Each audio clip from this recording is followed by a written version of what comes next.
બધા યોગ કર્યો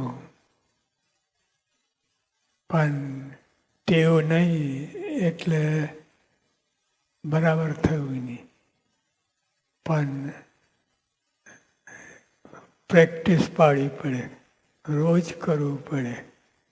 એક દિવસ ખાલી જાય તો એ ગાબડું પડે. અને કસરત અને યોગ એ બેમાં ઘણો ફેર છે. કસરત હોય એ તમારું મસલ સ્નાયુ મજબૂત કરે અને બીજું કાંઈ નહીં. પણ યોગમાં મન આત્મા બધું જોડાય અને તમારી નાડીઓ નરમ થાય, મજબૂત થાય અને ઘણો બધો લાભ થાય યોગમાં. અને કસરતમાં તો અમુક લાભ થાય. એટલે યોગ કરવું વધારે સારું છે.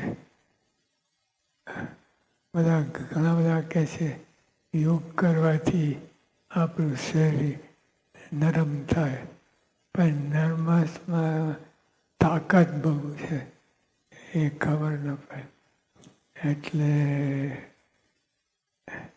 અને વિશેષ તો આપણા માટે જે કહ્યું છે કે આ ભગવાન સાથે જોડાણ થાય એ ખરો યોગ છે. આપણે જ્યારથી સત્પુરુષ મળ્યા ત્યારથી આપણે તો સત્પુરુષમાં જોડાણ થઈ ગયું. સત્પુરુષ દ્વારા ભગવાનમાં જોડાણ થઈ ગયું. એટલે આપણે તો ઘી કેરા છે. હવે બધી વાતે સારું થવાનું છે એ થાય. સહજાનંદ સ્વામી મહારાજની જય.